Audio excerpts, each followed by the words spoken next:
Le cri déchira le silence de l'immeuble comme un coup de poignard. « Isidore! Ne fais pas ça !» La voix de Maxence, rauque et suppliante, résonna dans l'escalier de secours, mais il était trop tard. J'avais déjà appuyé sur le bouton d'arrêt d'urgence, piégé dans cette boîte de métal avec lui, mon beau-frère, l'homme qui hantait mes nuits depuis des mois.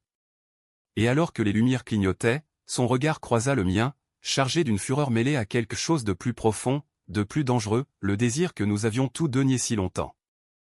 Paris, cette ville des amours impossibles, m'avait toujours semblé un piège doré. J'étais Isidore Laurent, 32 ans, architecte dans un cabinet du Marais où les lignes droites des plans contrastaient avec les courbes tortueuses de mon existence. Marié depuis 3 ans à Élise, la sœur cadette de Maxence, je menais une vie que beaucoup auraient enviée, un appartement haussmannien dans le 7e arrondissement, des dîners arrosés de Bordeaux chez des amis influents, et cette façade impeccable d'un couple uni. Mais sous cette surface lisse, un courant souterrain me rongeait. Élise était tout ce que l'on attendait d'une épouse parisienne, élégante, ambitieuse, professeure de littérature à la Sorbonne. Elle m'aimait, ou du moins le croyait-elle, avec cette tendresse possessive qui étouffait mes silences. Moi, je l'aimais comme on aime un tableau de maître avec admiration, mais sans la flamme qui consume. Maxence, son aîné de 5 ans, était l'ombre qui planait sur tout cela.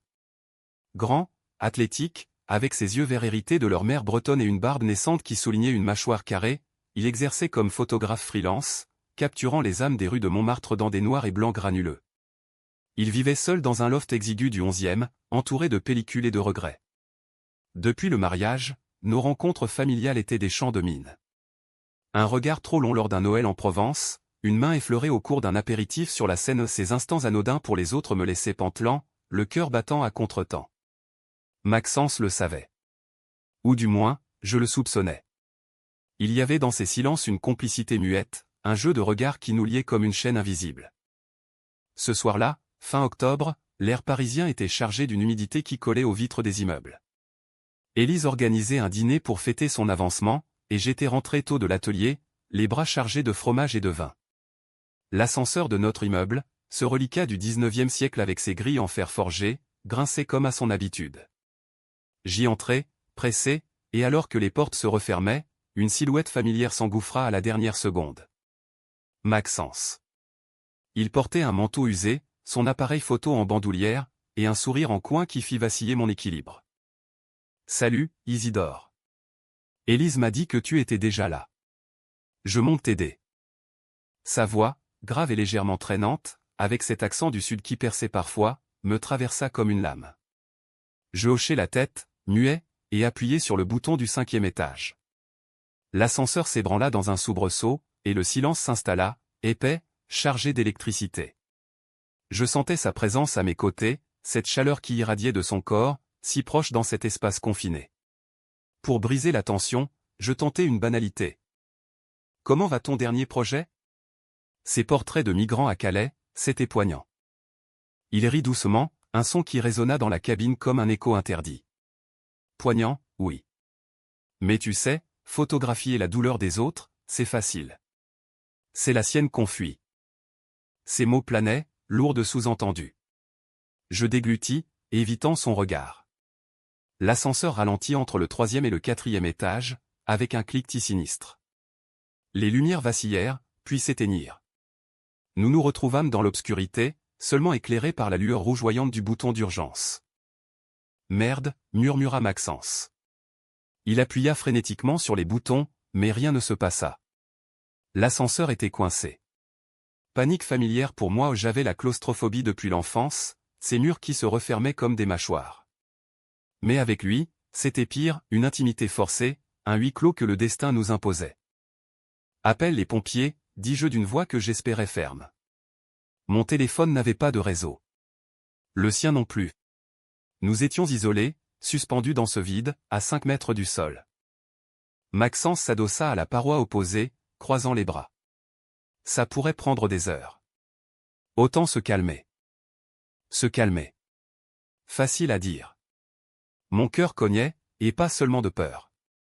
Sa silhouette se découpait dans la pénombre, les contours de son torse sous la chemise entr'ouverte, l'odeur de son après-rasage mêlée à celle de la pluie sur son manteau.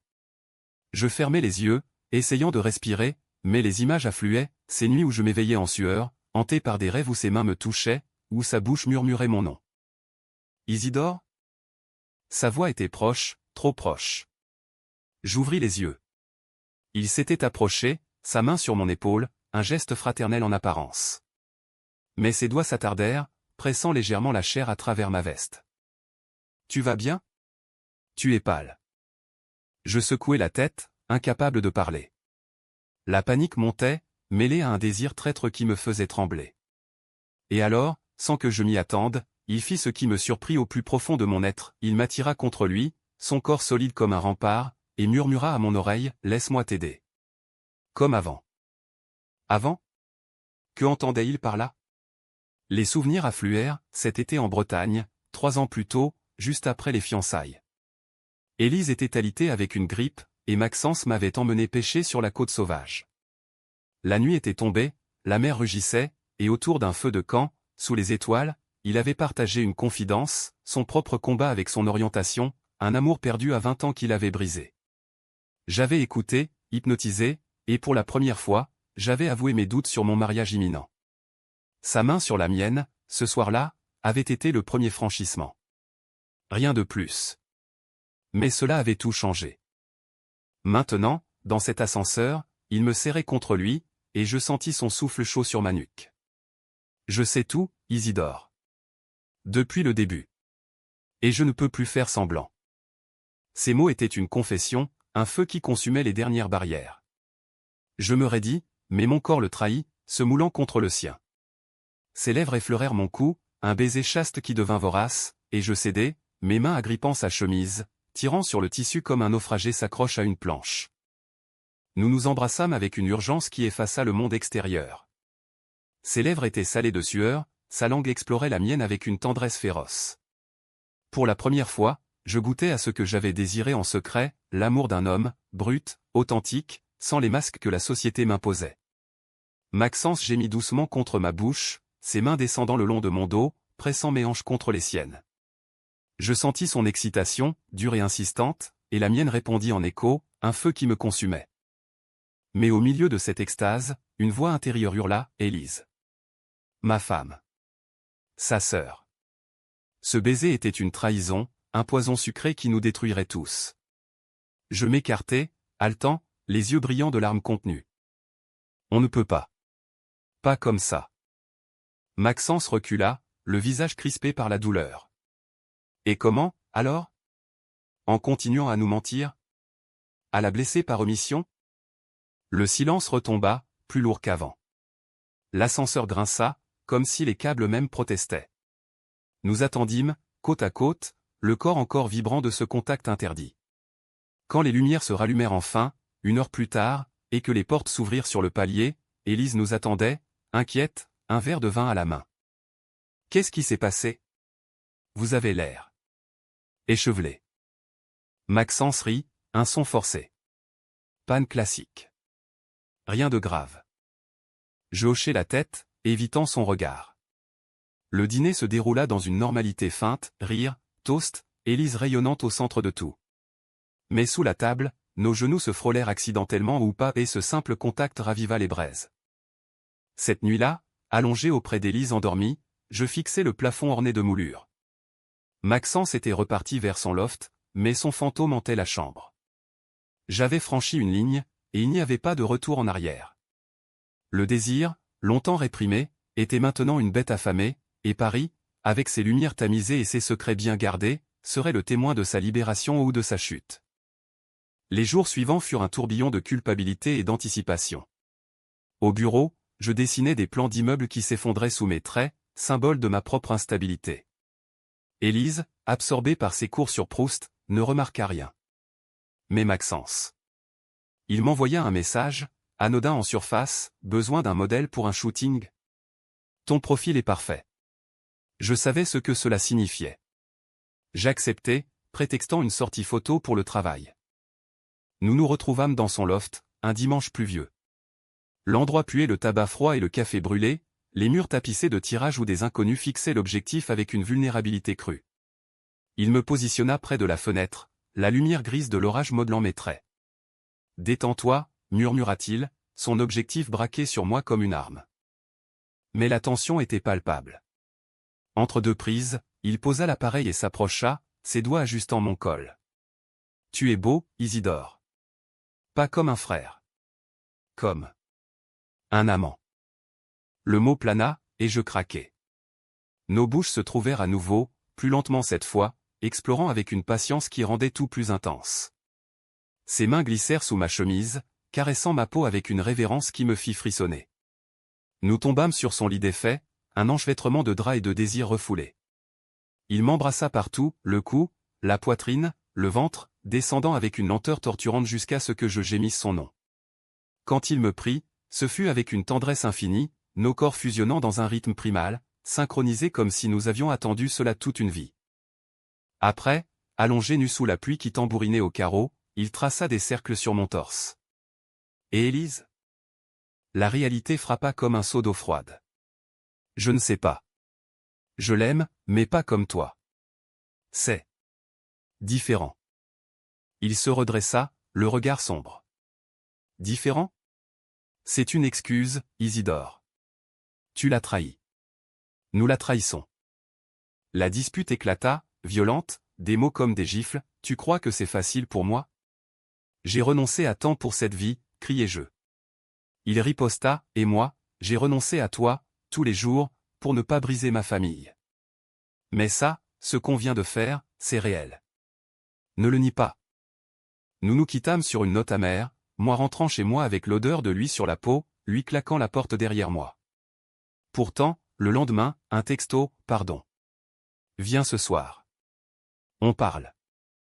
Je vins.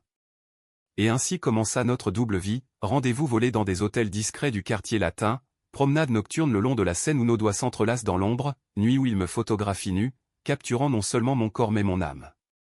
Maxence était un amant généreux, attentif, qui lisait en moi comme dans un livre ouvert. Avec lui, je me sentais vivant, entier. Nos conversations déviaient vers l'enfance, sa peur d'être gay dans une famille catholique, mes propres luttes avec un père homophobe, tissant un lien plus profond que la chair. Mais la culpabilité rongeait. Élise commença à poser des questions. Tu es distant, chérie. C'est le travail ? Je mentais, avec une facilité qui me dégoûtait. Pire, Maxence changea. Ses photos devinrent plus sombres, des autoportraits où son regard trahissait une tourmente intérieure. Lors d'un week-end en Normandie, organisé pour resserrer les liens familiaux, la tension culmina. Nous étions tous trois dans une maison isolée face à la mer, le vent hurlant comme un présage. Ce soir-là, après un dîner arrosé de cidre, Élise s'endormit tôt. Maxence et moi descendîmes à la plage, une bouteille à la main. Sous la lune, il m'attira dans les dunes, nos corps se cherchant avec urgence. Mais au milieu de nos ébats, un bruit, des pas dans le sable. Élise. Elle nous avait suivis, soupçonnant quelque chose. Qu'est-ce que ? Sa voix se brisa, un cri étouffé dans la nuit. Le monde s'effondra. Elle fuit, courant vers la maison, et nous la suivîmes, Maxence blême, moi anéanti. La confrontation fut un ouragan, pleurs, accusations, vérités jetées comme des poignards. Mon propre frère ? Avec mon mari, hurla-t-elle, le visage déformé par la trahison. Maxence tenta d'expliquer, c'est plus fort que nous, Élise. Je t'aime, mais pas comme ça. Moi, muet, je voyais notre vie s'effriter. Elle nous chassa, nous reniant tous deux. Je rentrai à Paris seul, le cœur en lambeaux. Les semaines suivantes furent un cauchemar, papier de divorce, appels ignorés, un appartement vidé de ses rires. Maxence disparut, parti en reportage en Afrique, fuyant la douleur. Je sombrai, buvant trop, travaillant jusqu'à l'épuisement, hanté par le fantôme de son toucher. Hiver s'installa sur Paris comme un manteau de deuil, la neige rare effleurant les toits haussmanniens d'un voile éphémère. Mon appartement, autrefois un havre, devint une prison aux échos vides. Élise avait emporté les livres, les coussins brodés, laissant derrière elle un silence accusateur. Les amis communs, ces bourgeois du 7e, choisirent leur camp, le sien, bien sûr, murmure de scandale lors de vernissages où l'on m'évitait. Pauvre Élise, trahie par les siens. J'étais le paria, l'homosexuel tardif, le beau-frère indigne. Pour survivre, je me jetai dans le travail. mon cabinet lança un projet ambitieux, la rénovation d'un hôtel particulier du XVIIIe siècle rue de Rivoli, un labyrinthe de salons ornés où je passais des nuits à tracer des plans sous la lueur bleue des écrans. Les lignes droites des corniches me calmaient, un ordre factice dans le chaos intérieur. Mais la nuit, seul, les souvenirs affluaient, le goût de Maxence, sa façon de murmurer, mon amour, en breton, ce patois rugueux qui sonnait comme une prière. Un matin de janvier, glacial, un paquet arriva par coursier. Pas d'adresse d'expéditeur, juste mon nom griffonné d'une écriture familière. À l'intérieur, un tirage photographique, moi, nu dans son loft, la lumière de l'orage sculptant mes ombres, mon regard tourné vers l'objectif avec une vulnérabilité absolue. Au dos, une note, tu me manques. Retrouve-moi au Père-Lachaise, mardi midi. M. Mon cœur bondit. Père-Lachaise, ce cimetière romantique où Oscar Wilde reposait sous un baiser de pierre, ironie cruelle pour notre histoire. J'y allais, emmitouflé dans un écharpe, le froid piquant mes joues rougies par l'anxiété. Il était là, adossé à la tombe de Proust, son manteau noir se fondant dans les cyprès. Plus maigre, les traits creusés par l'absence, mais ses yeux verts pétillaient encore de cette lueur espiègle. Isidore. Un mot, et je fondis. Nous nous embrassâmes là, au milieu des morts, indifférents aux rares visiteurs. Ses lèvres étaient froides, mais son étreinte chaude, possessive. J'ai fui parce que je ne supportais pas de te voir souffrir. Mais je ne peux plus. Nous marchâmes parmi les allées, main dans la main, comme deux amants ordinaires. Il me raconta son voyage, Nairobi, des portraits de réfugiés somaliens où il avait projeté sa propre errance. Photographier leur douleur m'a guéri. J'ai compris que l'amour, même brisé, vaut la peine d'être vécu. De retour à Paris, nous recommençâmes, plus prudents. Son loft devint notre refuge, un cocon de rire et de caresses. Maxence cuisinait des crêpes bretonnes, salées de larmes quand il évoquait Élise. Elle lui avait pardonné, à demi-mot, lors d'un appel larmoyant, « Tu es mon frère, mais ça fait mal. » Avec moi, c'était la guerre froide, un divorce en cours, âpre, avec avocat et papier jauni. Pourtant, le bonheur était là, fragile comme une flamme de bougie. Nous explorions Paris comme des adolescents, un pique-nique aux Tuileries au printemps naissant, où il me dessina sur un carnet, capturant mon sourire libéré, une nuit au Moulin Rouge, non pour le spectacle tape à accent grave-l'œil, mais pour danser serré dans la foule anonyme, nos corps se mouvant au rythme d'un tango interdit. Maxence m'initia à son monde, développait des pellicules dans une chambre noire exiguë, où l'odeur chimique se mêlait à nos sueurs, et nos étreintes prenaient une dimension presque sacrée, comme si nous imprimions nos âmes l'une sur l'autre. Mais le passé n'était pas mort. Un soir de mai, alors que nous dînions dans un bistrot du Marais au quartier gai de Paris, où les drapeaux arc-en-ciel flottaient comme des promesses, un homme s'approcha de notre table. Grand, distingué, la cinquantaine élégante, Antoine, l'ex-amant de Maxence, celui qui l'avait brisé 20 ans plus tôt. Maxence, mon cher. Toujours à chasser les ombres? Le ton était suave, mais venimeux. Antoine, galeriste influ, avait été le premier amour de Maxence, un mentor qu'il avait abandonné pour un scandale financier, le laissant avec un cœur en miettes et une aversion pour les engagements. Ils échangèrent des politesses glacées, mais je vis l'ombre dans les yeux de Maxence, ce fantôme qui ressurgissait. Après son départ, la nuit fut orageuse. Il n'était qu'un chapitre clos, assura Maxence, mais ses caresses étaient plus urgentes, presque désespérées. Je sentis la faille, notre amour, si pur, était menacé par les échos du passé. Et moi? Mes propres démons, la peur de l'étiquette, du regard des collègues quand le divorce serait public. L'été arriva, torride, avec ses orages électriques qui lavaient les rues. Nous partîmes en Bretagne, sur la côte où tout avait commencé. La maison familiale, vide d'Élise qui fuyait les souvenirs, nous accueillit comme un sanctuaire. Sur la plage où nous avions pêché jadis, Maxence me demanda en mariage pas avec un anneau tape à accent grave-l'œil, mais avec une bague en argent martelée à la main, gravée de nos initiales entrelacées. Épouse-moi, Isidore. Pas pour réparer le passé, mais pour construire l'avenir.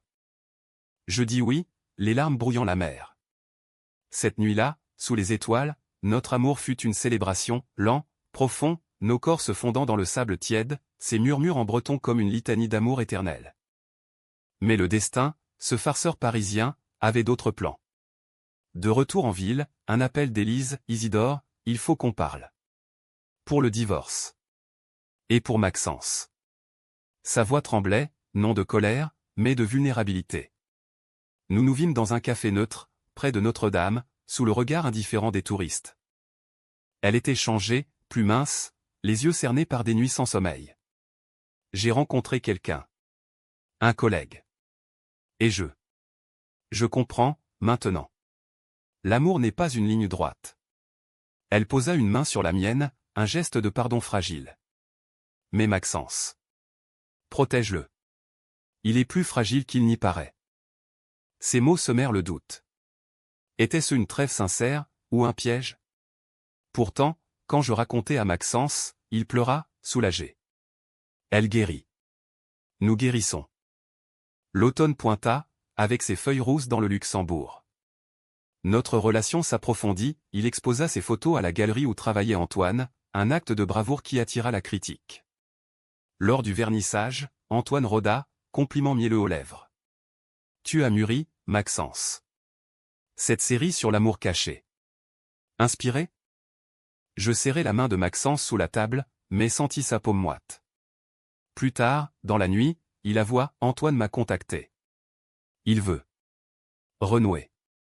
Pour affaire, dit-il. Mais je sais. La jalousie me rongeait, irrationnelle. Et tu y vas? Non. Toi, c'est toi. Mais le doute s'insinua, une fissure dans notre édifice. Puis vint la trahison. Un soir de novembre, pluvieux, je rentrais tôt de l'atelier. Le loft de Maxence était vide, une note, retard au shooting. Bisous. Inquiet, il n'était pas du genre à oublier, je composais son numéro. Messagerie. Son studio, un entrepôt reconverti près de Bastille, était à 2 pas. J'y allais, le cœur serré. La porte était entr'ouverte. Des voix filtrèrent, la sienne, rauque, et une autre, suave. Antoine. Je poussai le battant, et le spectacle me figea, Maxence, torse nu, adossé à un mur de briques, Antoine penché sur lui, lèvres contre son cou, main glissée dans sa ceinture. Maxence? Le temps s'arrêta. Il se dégagea, horrifié. Isidore. Ce n'est pas. Antoine sourit, carnassier. Oh, si. Juste un baiser d'adieu. Ou de retrouvailles. La rage me submergea. Je tournai les talons, courant sous la pluie, les larmes se mêlant à l'eau. Trahison. La plus cruelle, car venue de l'homme que j'aimais le plus. De retour chez moi, je m'effondrais, le monde en ruine. Il débarqua 1 heure plus tard, trempé, suppliant. Écoute-moi. Il m'a forcé, il. Assez, hurlai-je. Tu l'as laissé faire. Après tout. La dispute fut apocalyptique, objet jeté, vérité hurlée. Il avoua, Antoine l'avait piégé, promettant une expo solo en échange d'une nuit de nostalgie. J'ai cédé, par faiblesse. Pour ma carrière.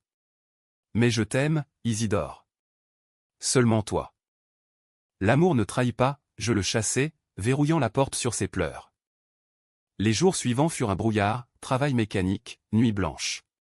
Élise m'appela, sentant le drame, laisse-le partir. Ou bats-toi. Mais vis. Je choisis de me battre. Pas pour lui, pour moi. J'acceptais une mutation à Lyon pour un projet d'éco-quartier, un nouveau départ. Avant de partir, je le revis, une dernière fois, au Père-Lachaise. Je pars. Pour guérir. Il hocha la tête, brisé. Je t'attendrai. Si tu reviens. Un baiser d'adieu, salé de regret.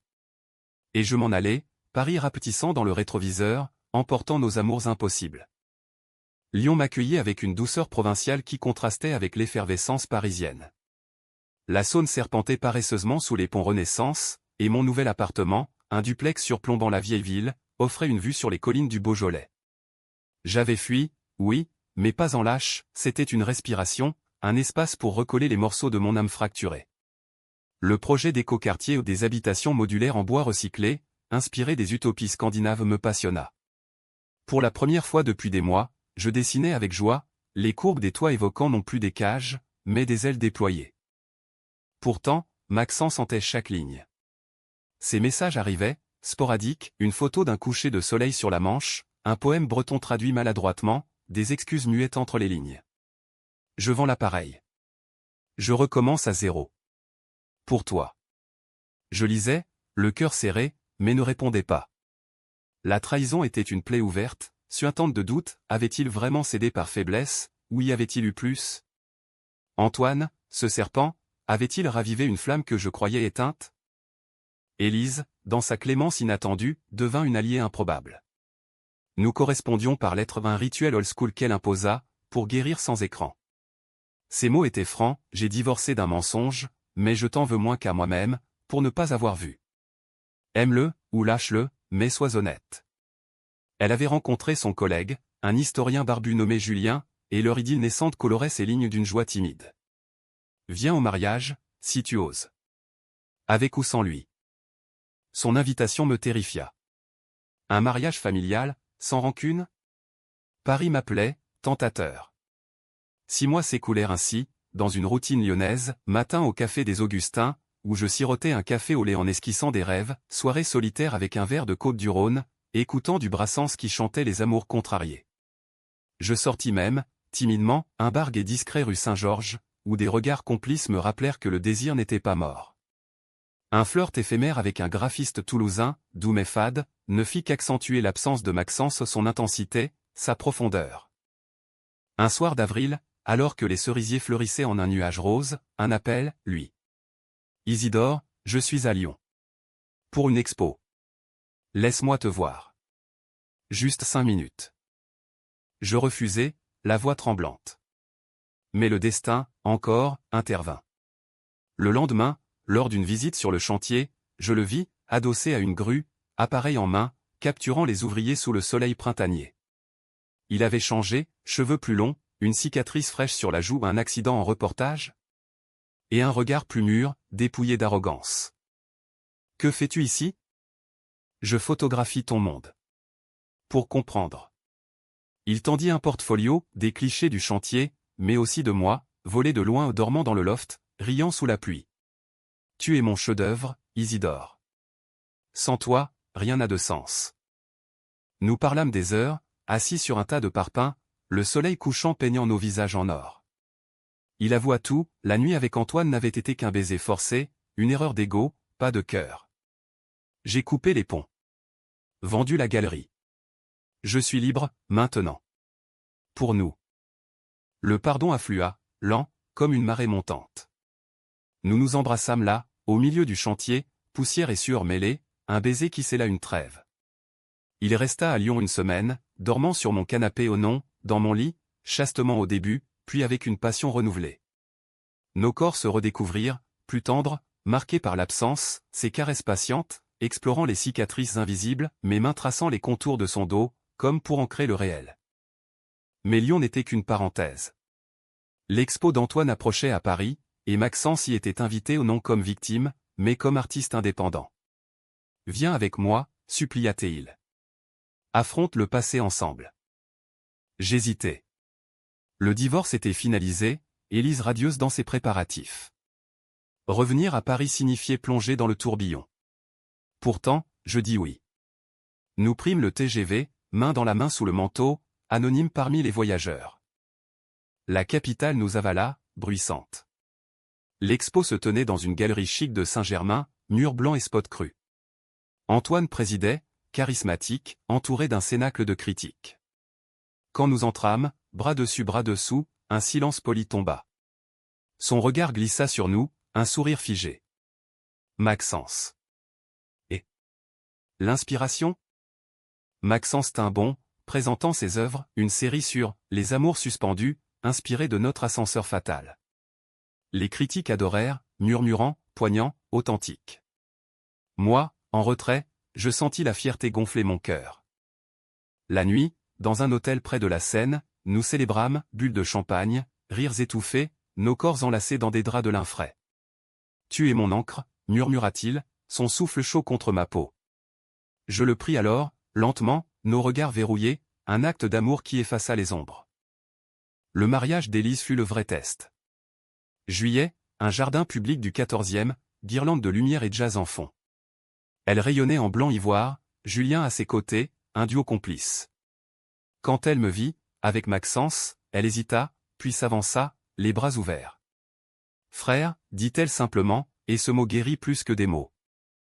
La fête fut douce amère, toast à l'amour retrouvé, danse maladroite où Maxence me serra contre lui, indifférent au regard. Élise nous glissa, en aparté, soyez heureux.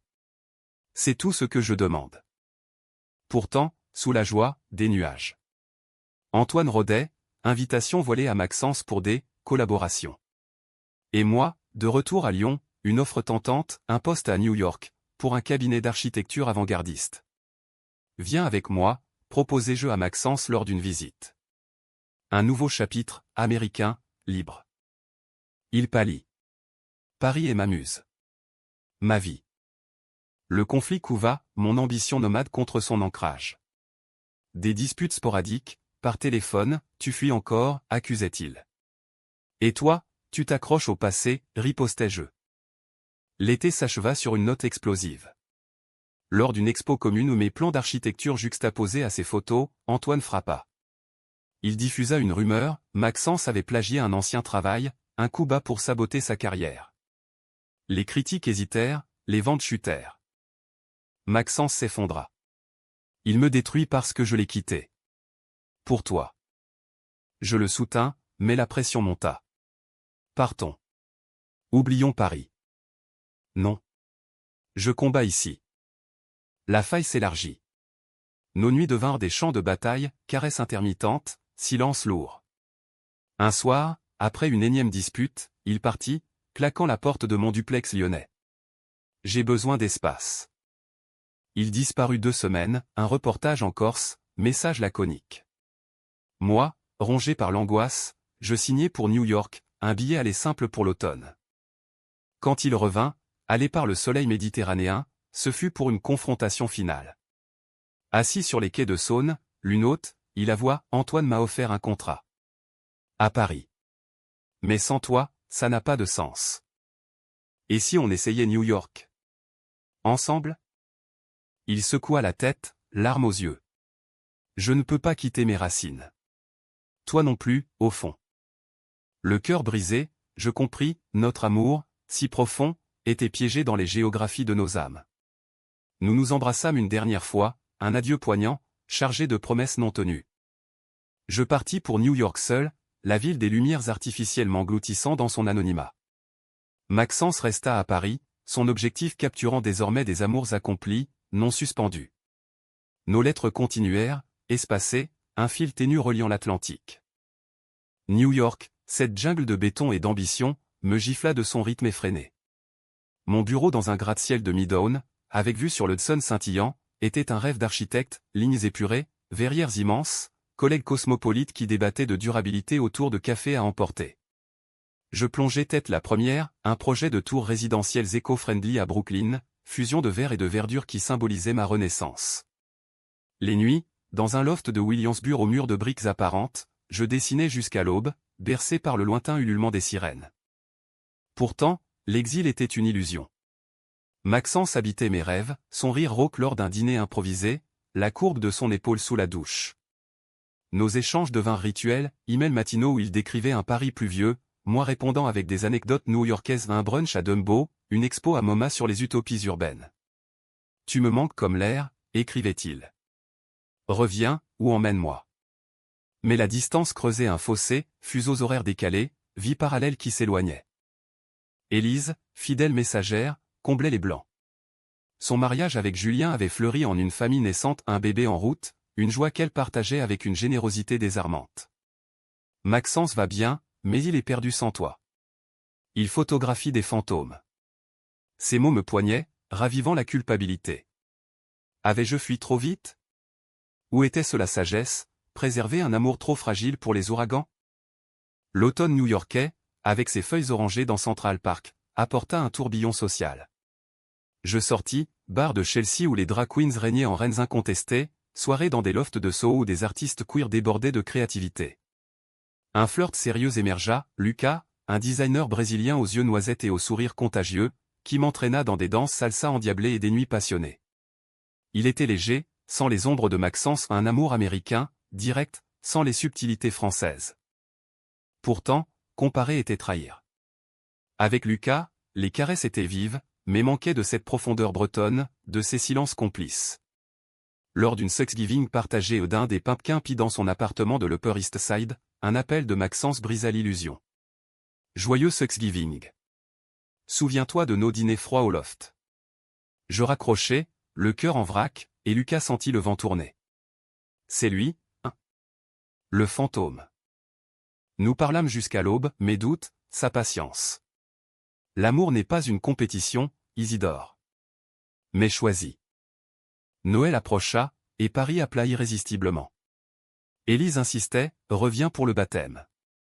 Pour nous. Je cédai, prétextant un break professionnel. Le vol fut une éternité, mes mains moites serrant la coudoir. À l'aéroport Charles de Gaulle, l'air frais me frappa comme un souvenir, odeur de croissants chauds, klaxons impatients. Maxence m'attendait au pied de l'avion, comme par magie. Plus grand dans mon imagination, mais toujours lui, barbe poivre et sel naissante, yeux verts plissés par le sourire. Bienvenue à la maison. Ce n'est pas ma maison. Pas encore. Nous roulâmes vers Paris en silence, la banlieue défilant comme un film muet. Son loft avait changé, mur repeint en bleu ciel, nouvelles photos des couples ordinaires, souriants, un hymne à l'amour quotidien. J'ai évolué, dit-il. Sans toi, j'ai appris à photographier le bonheur, pas seulement la douleur. Le baptême fut une réunion émouvante, Élise rayonnante avec son nourrisson, Julien paternel, famille élargie sous un ciel de décembre gris. Lors du toast, elle leva son verre, à l'amour, sous toutes ses formes. Même celles qui font mal avant de guérir. Son regard croisa le mien, puis celui de Maxence, pardon accordé. La nuit, nous nous promenâmes sur les Champs-Élysées illuminés, flocons légers dansant autour des vitrines. Reste, murmura-t-il, sa main dans la mienne. Ou emmène-moi à New York. Je ne sais pas. Lucas.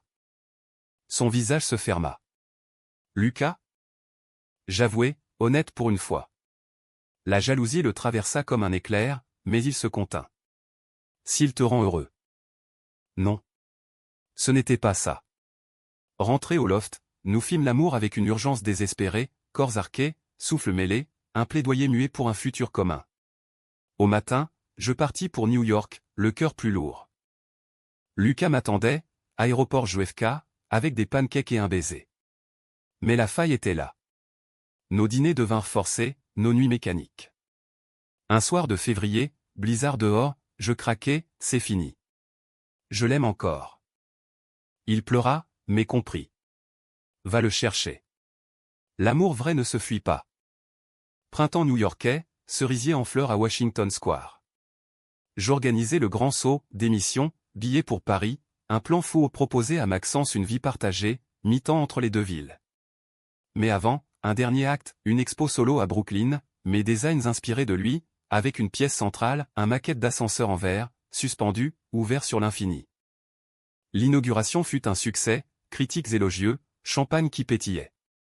Parmi la foule, un visage familier, Élise, en visite avec Julien et le bébé. Surprise. Et lui, demanda-t-elle, indiquant un coin sombre. Maxence. Il avait traversé l'Atlantique, appareil en bandoulière, regard interrogateur. Élise m'a convaincu. Ou trahi, selon le point de vue. Nous parlâmes, âme nue, mes peurs de l'échec, ses doutes sur l'exil. Viens à Paris pour de bon, proposa-t-il. Ou je viens ici. Mais ensemble. Le baiser, au milieu de l'expo, fut notre serment, public, assumé, sous les flashs des invités. New York applaudit, et je sus, c'était le début. Mais le destin, capricieux, testa une dernière fois.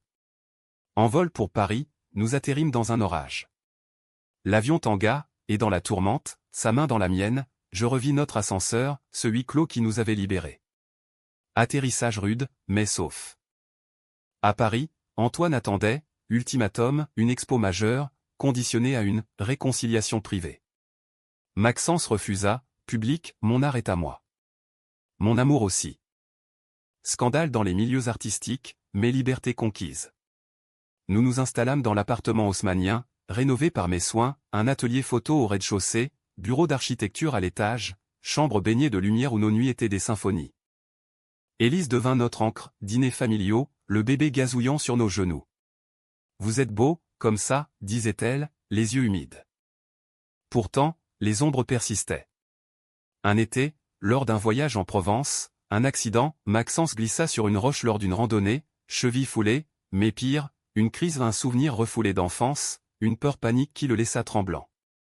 Je le soignai, nuit entière, murmurant des promesses. Tu es ma force, souffla-t-il.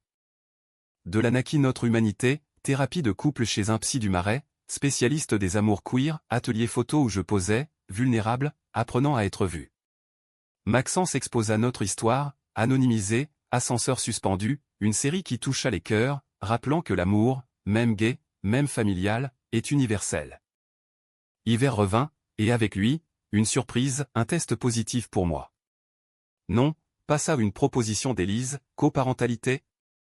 Non, une invitation à un festival à San Francisco, pont entre nos mondes.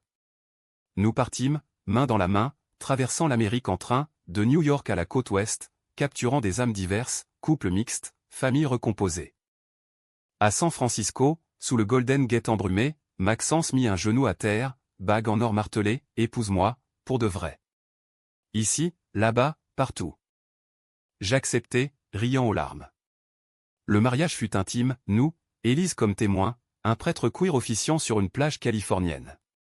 Vœux en français et en anglais, celle de l'océan sur nos lèvres. De retour à Paris, la vie s'écoula, projet conjoint, une maison en Bretagne pour les étés, un enfant adopté 2 ans plus tard, un garçon timide nommé Oscar, en hommage à Wilde. Les nuits, Maxence me photographiait endormi, murmurant « Mon amour éternel ». Les années se succédèrent comme les saisons parisiennes, un cycle de pluie et de soleil qui polissait notre amour sans l'user. Oscar grandit, un tourbillon de boucles brunes et de questions incessantes. « Papa Max, pourquoi tes photos sont tristes parfois ?» Maxence riait, le hissant sur ses épaules pour une balade au jardin des plantes, où les serres tropicales évoquaient nos débuts fiévreux. Moi, j'enseignais l'architecture à l'école des beaux-arts, inspirant des étudiants queer à rêver grand, sans chaîne. Élise et Julien devinrent nos piliers, leurs jumeaux, espiègles, jouaient avec Oscar lors de barbecue en Normandie, un patchwork familial tissé de fils rouges. La trahison initiale n'était plus qu'une anecdote, contée autour de feux de camp, l'ascenseur nous a piégés, mais libérés. Elle avait publié un essai sur Proust et les amours obliques, dédicaçant à I et M, Mémus brisé recomposé. Antoine? Éclipsé, son empire galerie s'effrita sous des scandales éthiques. Maxence, lui, triompha, une expo au Louvre, portrait d'amour LGBTQ+, qui fit scandale puis ovation, primé au Festival de Cannes pour un docu dérivé. C'est toi qui m'as donné les yeux pour voir, me glissa-t-il lors de la remise, micro en main, sous les flashs. Mais la vie, humaniste dans sa cruauté, testa encore. À 40 ans, un diagnostic, Maxence, un lymphome précoce, détecté lors d'une expo sous les flocons. Le monde bascula. Chimiothérapie aux pitiés salpêtrières, nuit blanche où je veillais, tenant sa main veineuse, Oscar dessinant des soleils sur les draps stériles. Si je pars, promets-moi de continuer à aimer, murmura-t-il, chauve et fragile. Tu ne pars pas, les traitements furent un calvaire, nausées, doutes, mais aussi une intimité ravivée aux nos corps, marqués, se cherchant avec une tendresse infinie, comme au premier jour. Élise organisa des chaînes de soutien, repas livrés, garde partagée. Oscar, 6 ans, expliqua à l'école, papa est un guerrier. Comme dans les photos. La rémission vint, lente, un printemps timide. Nous célébrâmes à la Tour Eiffel, pique-nique clandestin au sommet au favoritisme d'un ami ingénieur. Vin rosé, fromages affinés, et Maxence, rasé de près, tosta, à nous, survivants d'ascenseur. L'âge mûrit notre romance, voyage au Tokyo pour une biennale, où les néons reflétaient nos âmes luminescentes, Bretagne pour des retraites, pêchant sous la lune, évoquant nos fantômes.